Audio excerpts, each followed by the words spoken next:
सुप्रभात प्यारे बच्चों, मैं मोनिका चावला हिंदी कक्षा 9वीं में एवं अपने YouTube चैनल हिंदी ज्ञान में आपका हार्दिक स्वागत करती हूँ। आज हम अपने दोहराई कार्य को आगे बढ़ाने जा रहे हैं। इससे पीछे वाले कार्य में हमने किया था अपठित गद्यांश, अपठित काव्यांश एवं संवाद की हमने दोहराई की थी।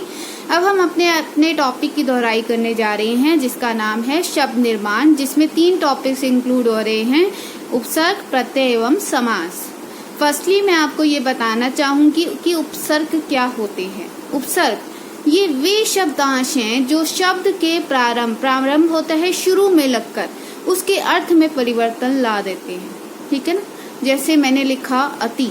अब यहाँ पर अति से अगर हम शब्द बनाए तो क्या बन सकता है, अतिरिक्त। तो अति क्या कहाँ लगा है, शुरुआत में। अतिशय, ठीक है ना, अति कहाँ लगा है, शुरुआत में। तो ये क्या है, उपसर्ग है। अनुक्रम, अनुचार, अपमान, अपशब्द। अब मैं आपको ये बता रही हूँ कि उपसर्ग कितनी तरह के होते हैं। उपसर्ग जो है वो 5 तरह के होते हैं। संस्कृत के उपसर्ग, हिंदी के उपसर्ग, उर्दू के उपसर्ग, अंग्रेजी के उपसर्ग और उपसर्ग के समान कुछ अन्य अव्यय। फर्स्टली हम करेंगे संस्कृत के उपसर्ग। संस्कृत में आपको जैसे कि सभी को पता है कि विसर्ग लगता है, हलंत लगता है, कुछ अलग से भी शब्द होते हैं जो संस्कृत के होते हैं। जैसे अब यहाँ मैंने पहला शब्द आपको दिया है दुर। दुर में देखो र के पैर में हलंत, ठीक है ना। तो क्या बनेगा, जो र है यानी कि वो आधा है, इसलिए वो कहाँ जाएगा, ऊपर जाएगा। तो क्या बनेगा, ये दूरदशा, दुर्लभ, दुर्जन। प्र से क्या बना सकते हैं, प्रकाश, प्रचार, प्रयोग। समझ आई सभी को। तो ये थे आपके संस्कृत के उपसर्ग। ऐसे ही अनदर एग्जाम्पल्स आप अपनी बुक में से ले सकते हैं। हिंदी के उपसर्ग, हिंदी में अन से अनमोल, अनपढ़, उन से 59, 49। अंग्रेजी के उपसर्ग, सब से सब जज, सब इंस्पेक्टर। अंग्रेजी की है ना, ये सब शब्द जो है वो कहाँ का है, अंग्रेजी का। जैसे हम कहते हैं सब जज आ गए, सब इंस्पेक्टर आ गए। डिप्टी से डिप्टी कमिश्नर, डिप्टी कलेक्टर। फिर आते हैं उर्दू के उपसर्ग। जैसे हम उर्दू में कई बार बोलते थे जालिम कहीं का, कम बखत कहीं का, गैर कानूनी बातें कर रहे हो, ऐसे ऐसे बोल देते हैं। तो देखो कम से क्या बनता है, कम उम्र, कम बखत। गैर से गैर कानूनी, गैर सरकारी। फिर आगे आता है उपसर्ग के समान कुछ अन्य अव्यय। अव्यय क्या होते हैं, अव्यय वे अविकारी शब्द होते हैं जिन पर लिंग, वचन, कारक, क्रिया, काल आदि का कोई प्रभाव नहीं पड़ता। ठीक है ना। जैसे अधः, अधः क्या है, इसका मीनिंग होता है नीचे, अधोपतन। अब यहाँ विसर्ग की जगह क्या आ गया, ओ की मात्रा। ठीक है ना, विसर्ग की जगह क्या लग जाता है इसमें, ज्यादातर ओ की मात्रा, अधोमुख। ठीक है ना। बहिर, अब बहिर की जगह क्या आ जाएगा यहाँ पर, षटकोण वाला, वो भी कैसा हो जाएगा, हलंत वाला, अर्थात आधा। जिसके नीचे हलंत लगा होता है वो चीज यानी कि कैसी होती है, आधी होती है। वो शब्द कैसा होता है, वो जो अक्षर होता है वो कैसा होता है, आधा होता है। बहिष्कार, बहिर्द्वार। ठीक है ना। अब यहाँ पर कई जगह उसका श हो जाता है और कई जगह अगर हम बनाना चाहें तो ऐसे भी इसका वर्ड जो है वो बना सकते हैं, बहिर्द्वार, बहिर्द्वार। देखो द्वार में व के साथ जो अ की मात्रा है उस पे हमने र लगाया। ठीक है ना, बहिर्द्वार। आप चाहते तो इसको ऐसे भी लिख सकते थे, बहिर, र साथ में डाल देते, हलंत डाल देते साथ में और साथ में हो जाता द्वार। ये ऊपर जो र लगा हुआ है ये नहीं लगता। ठीक है, समझ आया आप सभी को। इसके बाद हम करने जा रहे हैं, नेक्स्ट टॉपिक है जो इसमें कवर होता है वो है प्रत्यय। ये वे शब्दांश हैं जो शब्द के अंत में जुड़कर उनके अर्थ में परिवर्तन ला देते हैं। उपसर्ग क्या कहाँ जुड़ते थे, शब्द के प्रारंभ में, और प्रत्यय कहाँ जुड़ते हैं, शब्द के अंत में। ठीक है ना। तो देखो ध्यान से, जैसे योग प्लस ई, योगी। अब ये था। अब उपसर्ग में क्या होता था कि उपसर्ग पहले आता था, मूल शब्द बाद में आता था। ठीक है ना। अब प्रत्यय में क्या है, मूल शब्द पहले है और जो प्रत्यय है वो बाद में है, क्योंकि प्रत्यय शब्द के अंत में लगता है। योग शब्द है और ई क्या है, प्रत्यय। तो क्या बन जाएगा, योगी। अगर मैं आपको योगी शब्द दूं, उसमें कहूँ मूल शब्द और प्रत्यय अलग करो तो कैसे करोगे, योग मूल शब्द है और ई क्या है, प्रत्यय है। इसमें योग मूल शब्द है और ई प्रत्यय है। प्रत्यय 2 तरह के होते हैं। फर्स्ट है कृत प्रत्यय कृत प्रत्यय वो प्रत्यय होते हैं जो क्रिया के मूल रूप धातु रूप के साथ लगते हैं। क्रिया के मूल रूप धातु रूप के साथ लगते हैं, उन्हें क्या कहते हैं? कृत प्रत्यय। धातु क्या होता है? क्रिया के मूल रूप को हम धातु कहते हैं। क्रिया के मूल रूप को हम धातु कहते हैं। जैसे पठ से पढ़ना, लिख से लिखना, चल से चलना, ठीक है ना, गम से जाना। संस्कृत में आपने धातु रूप पढ़े होंगे। अगर आपने से किसी के पास 8th में अगर संस्कृत रही है तो उसमें आपने जरूर पढ़े होंगे। पठ से पढ़ना, लिख से लिखना, गम से जाना, सो से सोना, ठीक है ना, लिख से लिखना। इसे क्या कहते हैं? जो क्रिया के मूल रूप धातु रूप के साथ लगते हैं उन्हें हम कृत प्रत्यय कहते हैं। जैसे अब यहाँ देखो, मैंने एक धातु रूप यूज किया है। मैंने लिखा बुलावा। बुलावा शब्द में आपको प्रत्यय और मूल शब्द और प्रत्यय अलग करना है। बोल क्या है? इसमें मूल शब्द है और आवा क्या है? प्रत्यय है। बोल को इस एक तरह से हम क्या कहेंगे? धातु रूप भी कह सकते हैं और आवा को हम क्या कहते हैं? प्रत्यय। अब आगे है पढ़ना। पढ़ना पढ़ प्लस ना, पढ़ना। पढ़ धातु और ना प्रत्यय। आगे देखिए तदित प्रत्यय। ये वे प्रत्यय हैं जो धातु रूपों को छोड़कर संज्ञा, सर्वनाम एवं विशेषण आदि के साथ लगकर नए शब्द बनाते हैं। देखो, संज्ञा 3 तरह की होती है, व्यक्तिवाचक, जातिवाचक और भाववाचक। तीनों में से अगर कोई भी संज्ञा का एग्जाम्पल हो, किसी भी सर्वनाम का हो या विशेषण यानी कि किसी भी गुण रूप आदि का अगर कोई शब्द दिया गया है तो उनके साथ जो प्रत्यय लगते हैं वो कौन से प्रत्यय कहलाते हैं? तदित प्रत्यय। जैसे मैंने पहले बोला गुस्सैल। गुस्सैल क्या है? हमारा एक भाव है, गुस्सा आना। गुस्सा आना हमारा एक भाव है, यानी कि भाववाचक संज्ञा है। अब गुस्सैल का अगर आप वो करो, इसमें से मूल शब्द प्रत्यय अलग करो तो वो कैसे करोगे? गुस्सा प्लस एल, क्योंकि बड़ी एक ही मात्रा है ना, ध्यान से देखो। अगर मान लो छोटे ऊ की मात्रा होती है तो वहां भी छोटे ऊ की लगती है, बड़े ऊ की होती है तो वहां भी बड़े ऊ की लगती है। इसी तरह से गुस्सा प्लस एल। गुस्सा क्या है? भाववाचक संज्ञा है और एल क्या है? प्रत्यय है। रंगत। रंगत में क्या है? रंग प्लस त। रंग प्लस त, तो इसमें रंग क्या है? विशेषण और त क्या है? प्रत्यय। समझ आए बेटा? ओके, आगे हम करने जा रहे हैं, अपना अगला टॉपिक है समास। समास जो है बेटा 2 शब्दों से मिलकर बना है, सम प्लस आस, परस्पर आस रखने वाले शब्द, ठीक है ना। तो इसका जो परिभाषा है वो क्या बनती है? परस्पर संबंध रखने वाले 2 या 2 से अधिक शब्दों के मेल को हम समास कहते हैं। जैसे राजपुत्र, राजा का पुत्र। 2 या 2 से अधिक शब्दों के मेल को हम समास कहते हैं। अब इसमें 2 शब्द आ रहे हैं, राज और पुत्र, तो क्या बन जाएगा? राजा का पुत्र। अब समास में 2 चीजें होती हैं जो हमने ध्यान देनी होती है। फर्स्ट आता है समस्त पद और सेकंड आता है समास विग्रह, ठीक है। समस्त पद क्या होता है? विभिन्न शब्दों के समूह को संरक्षित यानी कि उसको सुरक्षित करने से जो एक शब्द बनता है, शब्दों के समूह को, मैंने लिखा राजा का पुत्र। अब इस शब्द समूह को संरक्षित करना है तो क्या बनाओगे? राजपुत्र, ठीक है ना, सिंगल शब्द बना दोगे ना, उसे क्या कहते हैं? समस्त पद कहते हैं। जैसे राजा का पुत्र, राजपुत्र, तो राजपुत्र क्या है? ये समस्त पद है। राजपुत्र क्या है? ये समस्त पद है। समझ आया आप सभी को? आगे देखिए, उसके बाद है समास विग्रह। अब ये जो था समस्त पद था, समस्त पद को तोड़कर, अगर इसको तोड़ोगे तो क्या बनेगा? राजा का पुत्र। समस्त पद को तोड़कर लिखने की प्रक्रिया को समास विग्रह कहते हैं। जैसे राजपुत्र क्या है? समस्त पद है और राजा का पुत्र क्या है? समास विग्रह है। मतलब समस्त पद को तोड़कर लिखने की प्रक्रिया को हम क्या कहते हैं? समास विग्रह। मैं आपको बताना चाहती हूँ कि समास में 2 पद होते हैं।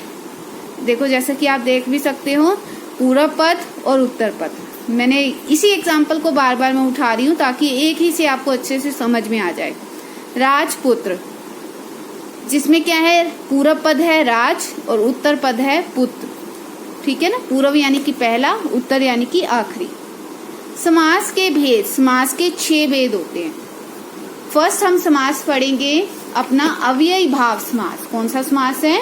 अव्ययी भाव समास। जैसे ही नाम से ही सभी को पता लग रहा है, इनके नाम में ही इनकी डेफिनेशन छिपी हुई है, तो ध्यान से करना। जिस समास में पूर्व पद प्रधान हो, पहला पद, ठीक है ना, पहला पद प्रधान हो एवं पहला ही पद क्या हो, अव्यय हो। अव्यय मैंने आपको बताया था जिन पर लिंग, वचन, कारक, काल आदि का कोई प्रभाव नहीं पड़ता। जैसे यथा शक्ति, अब इसका जो प्रथम पद है ना, पूरा पद, इसको देखो, ये है यथा। यथा ये क्या है, अव्यय है। भर क्या है, अव्यय है। प्रति क्या है, अव्यय है। ठीक है ना। तो इस तरह से यथाशक्ति, शक्ति के अनुसार अव्ययी भाव समास। भर पेट, पेट भरकर अव्ययी भाव समास। प्रतिदिन, दिन दिन, प्रतिदिन हर दिन या दिन दिन, तो कौन सा समास होगा, अव्ययी भाव समास। घर घर, हर घर, अब इसका विग्रह करके देखो, घर घर, हर घर, तो कौन सा समास है, अव्ययी भाव समास। प्रत्येक, प्रत्येक में क्या बताया गया है, एक एक, कि एक एक करके, तो एक एक क्या है, इसका समास विग्रह है। और कौन सा समास है, अव्ययी भाव समास। तत्पुरुष समास, तत् का अर्थ होता है वह, पुरुष होता है दूसरा आदमी। पुरुष क्या होता है, दूसरा आदमी। तो जहां पर उत्तर पद प्रधान हो, यानी कि सेकंड वाला पद प्रधान हो, उसे हम क्या कहते हैं, तत्पुरुष समास। जैसे देखो, राजपुरुष, राजा का पुरुष, तो कौन सा समास है ये, तत्पुरुष समास। इसमें दूसरा पद प्रधान है, पुरुष वाला। ठीक है। तत्पुरुष के 6 भेद होते हैं बेटे, जैसे आपने कारक के भेद किए हैं ना, कारक के 8 भेद होते हैं, कर्ता, कर्म, करण, संप्रदान, अपादान, संबंध, अधिकरण, संबोधन। तो इसमें भी तत्पुरुष के 6 भेद होते हैं, वो भी कारक की तरह होते हैं, जिसमें हम, जैसे कारक का फर्स्ट भेद कर्ता होता है, इसमें हम कर्ता नहीं लेते और ना ही लास्ट वाला लेते हैं, संबोधन। ठीक है ना। हम इसमें लेते हैं सेकंड से लेकर, सेकंड कौन सा है हमारा, कर्म, करण, संप्रदान, अपादान, संबंध और अधिकरण। कर्म से लेकर अधिकरण तक हम लेते हैं। पहला है हमारा कर्म तत्पुरुष। कर्म तत्पुरुष की विभक्ति चिन्ह सभी को पता है, को, कर्म को, जैसे कारक की होती है को, ऐसे ही तत्पुरुष में किसकी, इसकी क्या होगी, को। तो इसका हमारा एग्जाम्पल है देशगत, देश को गत, देश को गत।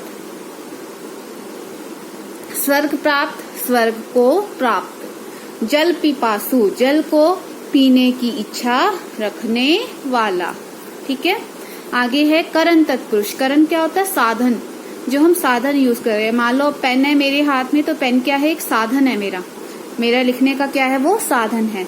तो इसका विभक्ति चिन्ह क्या होता है, से या के द्वारा। हस्त लिखित, हस्त से लिखित, हस्त से लिखित। तुलसी कृत, तुलसी से कृत। गुण युक्त, गुण से युक्त। आगे देखो प्यारे बच्चों, आगे है हमारे पास संप्रदान तत्पुरुष। कौन सा तत्पुरुष है, संप्रदान तत्पुरुष। इसमें क्या है, इसका विभक्ति चिन्ह के लिए। ठीक है ना। देशभक्ति, देश के लिए भक्ति, देश के लिए भक्ति। रसोई घर, रसोई के लिए घर। अपादान में क्या होता है, से लगता है, लेकिन क्या होता है, कोई चीज किसी चीज से अलग हो रही होती है या डर की स्थिति में। देखो, पथ भ्रष्ट यानी कि रास्ते से भटका हुआ, तो ये क्या होगा, पथ से भ्रष्ट, अलग है ना। विद्याहीन, विद्या से हीन यानी कि रहित, विद्या से रहित। फिर आता है संबंध तत्पुरुष, जिसका विभक्ति चिन्ह है का, के और की। मृग शावक, मृग का शावक, संबंध पता लगता है एक का दूसरे से। मृग का शावक, शावक होता है बच्चा। पितृगृही, पिता का घर। आगे है अधिकरण तत्पुरुष, जिसका विभक्ति चिन्ह है में पर, यानी किसी वस्तु का आधार। जैसे ये जो पुस्तक है ये मेज पर पड़ी है, तो पुस्तक का आधार क्या है, मेज। आगे देखिए, इसका एग्जाम्पल देखिए अधिकरण का। वनवास, वन में वास, वन में वास। आप बीती, आप पर बीती। नेक्स्ट थर्ड जो है हमारा समास है वो कर्मधारय समास, जिसमें क्या होता है, पूरा पद विशेषण या उपमेय होता है और उत्तर पद विशेष्य या उपमान होता है। विशेषण और विशेष्य का सभी को पता है। उपमेय क्या होता है, उपमेय होता है जिसकी समता यानी कि जिसकी तुलना की जाती है। उपमान क्या होता है, जिससे तुलना की जाती है, वो क्या होता है, उपमान। जैसे फर्स्ट एग्जाम्पल मैंने दिया है, नील कमल, नीला है जो कमल। अब यहाँ नील क्या है, विशेषण है, और कमल क्या है, विशेष्य है, इसलिए कौन सा समास है, कर्मधारय समास। महारानी, महान है जो रानी, रानी की विशेषता क्या है कि वो महान है, इसलिए महा क्या है विशेषण, रानी क्या है विशेष्य। वो कौन सा समास है ये, कर्मधारय समास। दही वड़ा, दही में डूबा वड़ा, कौन सा समास है ये, कर्मधारय समास, क्योंकि वड़े की विशेषता क्या है कि वो दही में डूबा हुआ है। ठीक है, इसलिए कौन सा समास है, कर्मधारय समास। इसके बाद हमारे पास चौथा समास आता है द्विगु समास। कौन सा समास है, द्विगु समास। ध्यान से देखिएगा, जिसमें क्या हो, पूरा पद, पहला वाला जो पद है वो संख्यावाची हो और इसमें समूह अर्थ में प्रयुक्त हो। ठीक है ना, जैसे चौराहा, चो यानी कि चार, राहों का समूह, समूह यानी कि द्विगु समास। सप्तऋषि, 7 ऋषियों का समूह। ठीक है, कौन सा समास है, द्विगु समास। समझ आया। चतुर्वेद, 4 वेदों का समूह, कौन सा समास है, द्विगु समास। समझ आया बच्चों। आगे देखो, 5th समास है हमारे पास द्वंद्व समास, जिसमें पूर्व व उत्तर दोनों पद प्रधान होते हैं। अब जैसे बच्चों, आपके लिए माता में और पिता में से कौन जरूरी है, हाँ, दोनों ही जरूरी है ना, दोनों की कोई तुलना नहीं कर सकता। इसी तरह देखो, पाप पुण्य, पाप और पुण्य, और इसमें क्या लगा होता है, योजक चिन्ह, सबसे बड़ी इसकी वो है पहचान। पाप और पुण्य, कौन सा समास है, द्वंद्व समास। माता पिता, माता और पिता, कौन सा समास है, द्वंद्व समास।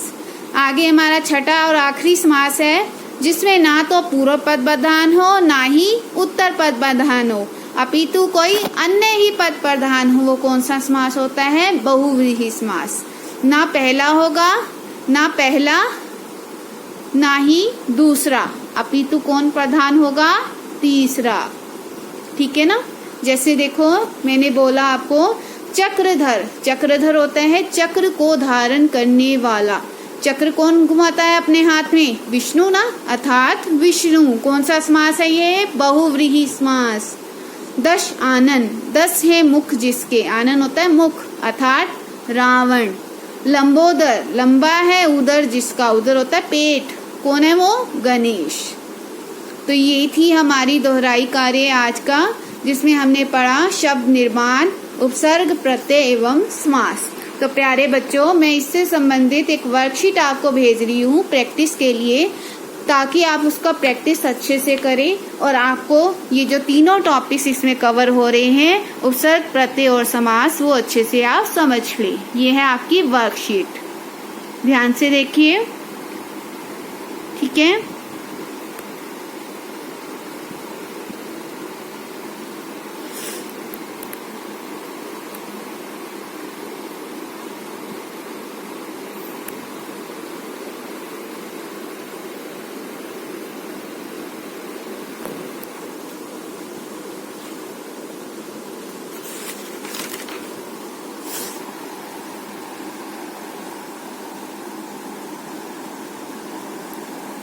ठीक है प्यारे बच्चों, ये आपकी वर्कशीट है जिसे आपने पूरा करना है। ठीक है ना। तो इसमें क्या होगा, आपकी 2 दिन का वर्क इंक्लूड हो जाएगा, आपका हो जाएगा सैटरडे एंड संडे का वर्क। ठीक है ना। तो आप क्या करेंगे, आप सभी मुझे संडे को ये वर्कशीट बनाकर, ये वर्कशीट कंप्लीट करके मुझे PDF बनाकर इसकी सेंड करेंगे। ठीक है प्यारे बच्चों, धन्यवाद।